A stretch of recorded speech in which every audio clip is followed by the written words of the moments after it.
popular variation that many black players play will be the French defense, which is e4, and black responds with e6.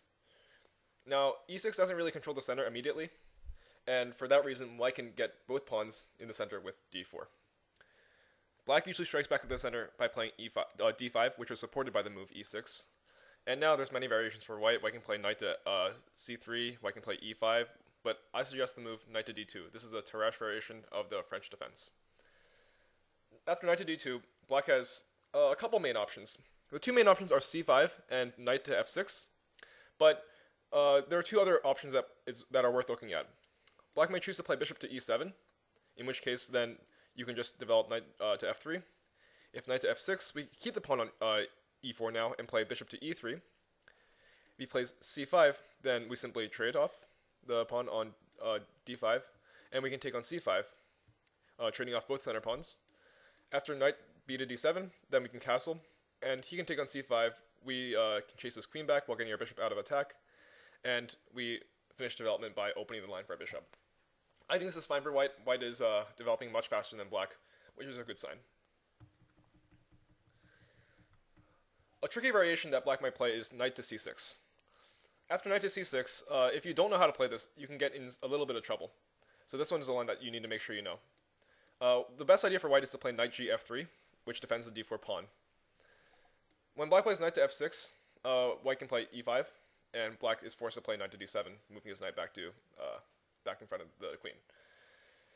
The problem here is that you cannot defend this position like usual because black has the idea of f6 and queen takes f6, and he is actually up a tempo because he doesn't play c5.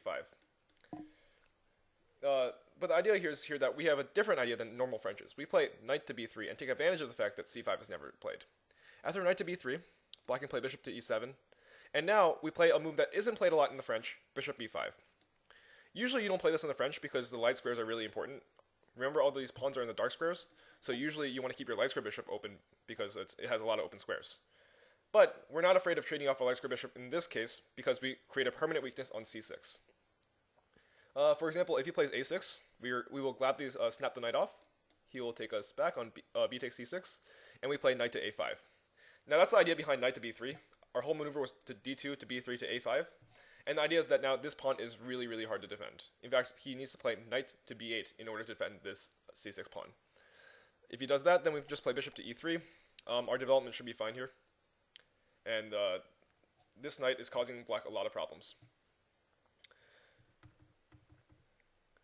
If black plays something like a5 to stop knight a5, then we can always just go pawn a4. And now we don't need to trade. If his knight moves back to a7 to attack our bishop, then we can move our bishop back to d3. If something like b6 happens, we can castle. And if c5, this time we don't need to play c3, we can play c4. c4 prevents the fork on c4 yourself, and after bishop to b7, queen to e2, white will be fighting for the center control as well. Notice that e5 here is stronger than usual because his knight's on a7, not on c6. So knight to c6 is not a problem as long as you play knight to b3 and knight to a5. This idea is actually quite dangerous for white. Now, looking at black's two main options, we start with knight to f6. Knight to f6, it directly attacks our e4 pawn and forces us to make a decision. The best idea here is to gain a little bit of space and close the center with e5. e5, we force his knight to move again, and his knight will move to d7. And be careful because this move puts a lot of pressure on the e5 pawn. Black's idea is to undermine the center with c5 and f6. Now, you need to be careful of these moves, but you need to also continue development. We move our bishop to b3 immediately. You might be wondering why we move our bishop instead of our knight first. That's because our knight is developing to e2. Remember that d4 is a really weak square, and black will be trying to attack your d4 pawn pretty much in the entire French. So you have to play your bishop to d3, and our idea is to put this knight on e2 and this knight on f3. That's why we don't play this knight on f3 directly, because then we can only have one knight defending the d4 square. We want to put this knight on e2, this knight on f3, and we get two knights defending the d4 square. Now if you play c5, we can first defend it with a pawn c3. Don't play knight e2 now, or you will lose your bishop. And something like knight f3 would also not work because you can just take. After you take, you lose the pawn on e5. So it's best to defend the pawn with a pawn right now. Play c3. If black puts pressure on the d4 pawn with knight to c6, then we can play what we want to do, knight to e2.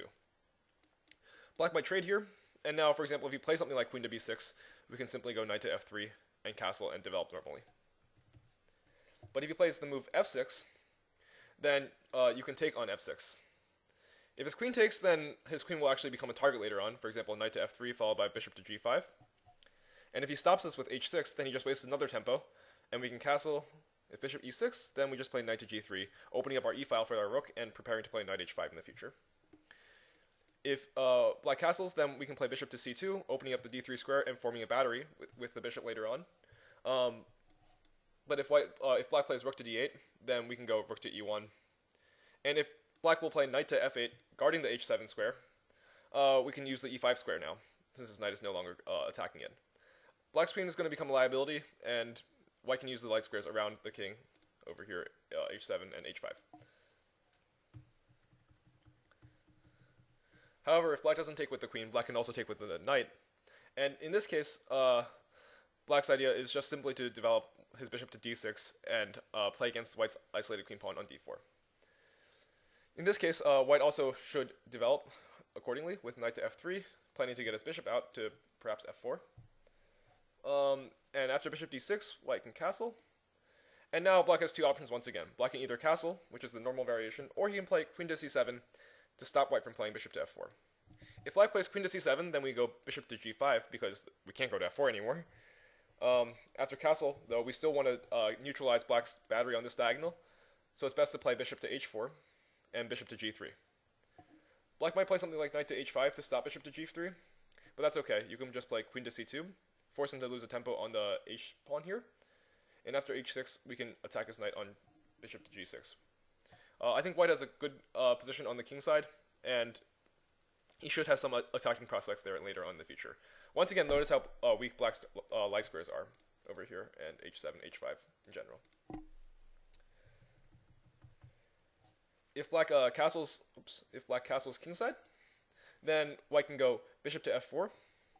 The idea is after bishop to f4, black can take, and white can take back. Now, notice how black's dark squares are really weak, so losing the dark square bishop for him is a really big blow. Black can choose, once again, to play knight to e4 here, taking advantage of the discovery against white's knight on f4. And white has two choices here. White can either play the move knight to e2, or he can go pawn to g3. The reason I put pawn to g3 here is that many people are afraid of the sacrifice after knight to e2. After knight to e2, there is a sacrifice for black. Rook takes f3. And there are long lines after this as well. For example, g takes, knight g5, king h1, e5, d takes, knight takes f3, and white can sacrifice, or not really sacrifice, but take advantage of the fact that this is a fork to win a pawn. So after bishop takes h7, king h8, and then knight to g1.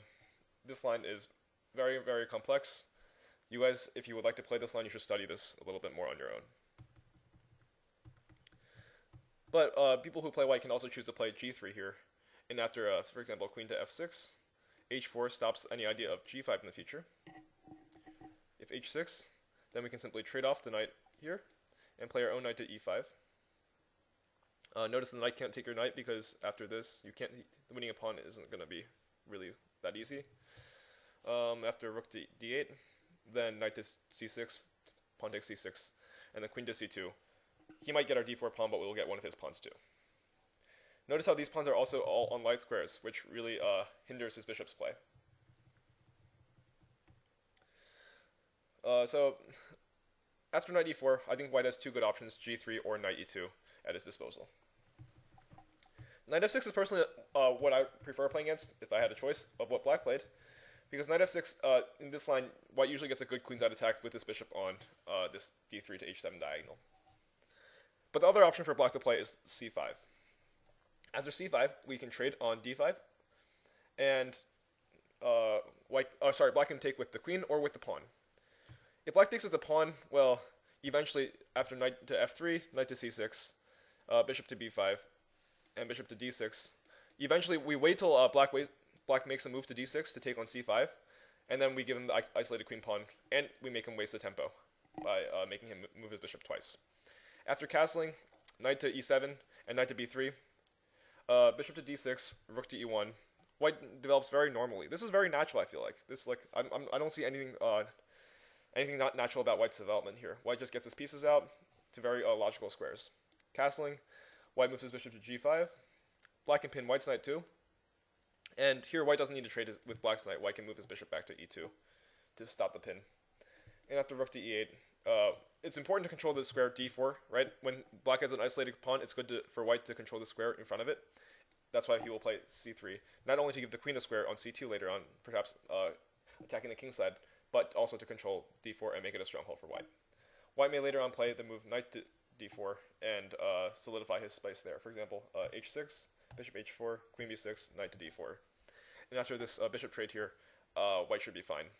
White can put a lot of pressure on this file, on the e file, and he will enjoy a lot of kingside attacking prospects as well. The other option for White after takes is to play after queen takes d5 is to play knight to f3. Notice that this move does not lose a pawn just yet, because after taking the pawn, White can play bishop c4 first, kicking the queen back. When the queen goes to d6, then after castle, knight to f6, White can play knight to b3, recovering this pawn. If Black plays e5 and tries to save this pawn, this will actually work really badly, because after rook to e1, we attack this pawn now, and if Black defends this pawn on e5 by playing something like knight to c6, then it's pinned anyway, so we can just take the pawn on d4 anyway.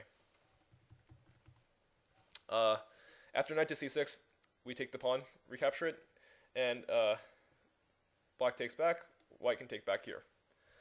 Notice that White's bishop here is hanging, so Black might take advantage of that by playing a6 and queen c7 later on, or b5. But that's not a worry right now. White can develop with rook to e1. Black might play queen to c7. And what I suggest we do with our bishop is that we defend it with queen to e2. Some other people can play bishop to b3 anyway, but I suggest we develop our queen and play queen to e2. And after bishop to d6, attacking our h2 pawn, we actually don't need to do anything. We can play bishop to g5. We're not afraid of him taking our pawn, because after taking our pawn, we can play king to h1. We're threatening the move g3, trapping his bishop. If his bishop moves back to d6, then we can play knight to f5, taking advantage of the pin on e6 to attack this and this. And if Black wants to save both of these pieces, then Black has to play bishop to f8. And just for that one pawn, he had to undevelop his bishop. And after, for example, rook to d1, White is doing much better in development for that one pawn. Therefore, Black usually castles, and after castles, then White will choose to solidify his kingside. Once again, White's position here is really fine. White develops faster than Black and enjoys a lot of attacking prospects on the king side, because this knight will get removed soon, either by this bishop or the knight will move away. And White once again will use this nice diagonal here later on in the future to attack Black's king side as well. White also enjoys center control, because his rook and this rook can both enjoy half open and open files in the center. So White will be doing quite fine in this position. So let's go back to the main position of the French. So after the French, we play the Tarrasch variation, knight to d2. In Black's two main variations, after c5 and knight to f6, after c5, we can take on d5 and either give Black an isolated queen pawn or enjoy good center play against his early developed queen. After knight f6, let's remove these arrows. After knight f6, White will play e5 and play bishop d3, enjoying good kingside attack against, especially using this light square diagonal. If Black plays neither of these and plays something like knight to c6, remember that we want to play the knight to b3 idea with bishop b5 and the knight a5 idea after taking the knight on c6. That will cause Black a lot of trouble. And, of course, oops, let's remove these all. And of course, if Black plays bishop to e7 here, then after bishop to e7, then we can play simply normal development with knight to f3 and bishop to d3.